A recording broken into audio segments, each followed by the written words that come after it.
हम बात कर ले तो बुडापेस्ट से कई फ्लाइट जो हैं, चाहे वो इंडिगो हो, स्पाइस जेट हो या फिर इंडियन एयरफोर्स की यूक्रेन के निकोलाइव में यूक्रेनी सेना ने पुल उड़ाया है। यूक्रेनी सेना के हमले में रूसी टैंक के तबाह होने की बात भी कही जा रही है। तो इससे पहले आपने सुना था कीव के पास पुल उड़ाया गया था और दूसरे शहर थे जो कनेक्ट करते हैं सिटीज को, वहां से भी पुल इसी तरह से यूक्रेनियन फोर्सेस द्वारा उड़ाए गए थे। इस वक्त जो बड़ी खबर आ रही है वो निकोलाइव से आ रही है, जहां पर यूक्रेनियन फोर्सेस ने पुल तो उड़ाया ही है, साथ ही ये भी दावा किया जा रहा है कि रूसी टैंक जो है उसे भी तबाह किया गया है, रूसी टैंक को भी ध्वस्त कर दिया गया है। यूक्रेन द्वारा कई दावे किए जा रहे हैं, जिसके तहत ये दावा किया जा रहा है कि उसने 9,000 से ज्यादा रशियन सोल्जर्स को उसके फोर्सेस ने मारा है, जो रशिया को तबाही, रशिया का जो सैन्य सामान है उसमें उसे काफी नुकसान पहुंचाया है।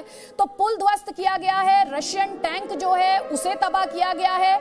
उसकी तस्वीरें आप इस वक्त देख रहे हैं। पुल जब ध्वस्त किया जाता है तो हमारे मेहमान जो हमारे एक्सपर्ट्स हैं वो आपको बार बार बता रहे हैं, कोशिश ये होती है कि जो मार्च है या जो रशियन फोर्सेस का एडवांस है उसको स्लो डाउन किया जाए, उसको किसी तरीके से स्टॉल किया जाए। और वो हमने कई सिटीज में देखा है कि इससे यूक्रेनियन फोर्सेस को काफी हद तक कामयाबी भी मिली है।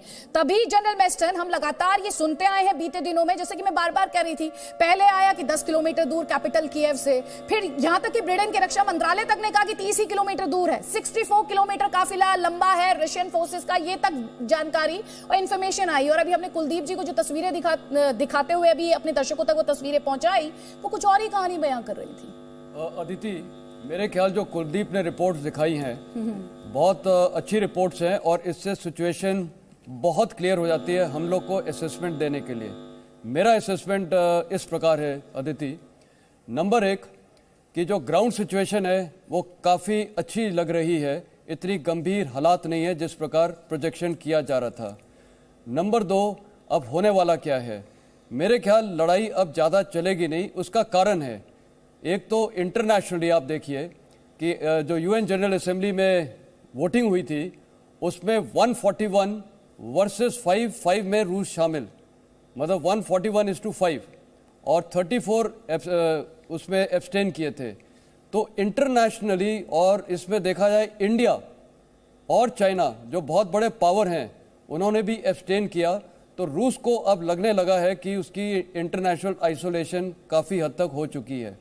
दूसरा, जो रूसी अभी स्टेटमेंट आए हैं बड़े ज़रूरी स्टेटमेंट है। पहला स्टेटमेंट है कि वो प्रेसिडेंट ज़ेलेंस्की को as a legitimate president accept करते हैं, ये बहुत बड़ा चेंज उनके स्टांस में है। दूसरा ये है कि उन्होंने ये भी बोला है कि हम बिना शर्तें टॉक्स के लिए तैयार हैं।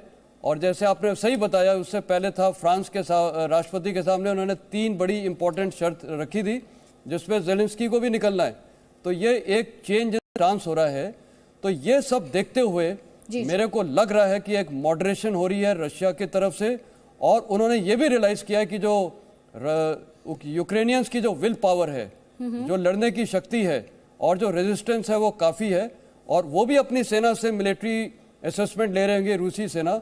और अब एक तरह से ये थोड़ा कॉम्प्रोमाइजिंग स्टांस मेरे को दिख रहा है रशिया की तरफ से, और शायद मेरे को भी लगता है जो पीस टॉक्स होंगी उसमें काफ़ी होप है। और एंड स्टेट जो भी निकलेगा, अगर ये पीस टॉक सक्सेसफुल होती है तो गिव एंड टेक होगा, जो मैं बाद में डिस्क्राइब करूंगा। ठीक है, हमारे साथ डिप्लोमेट मंजू सेठ भी है।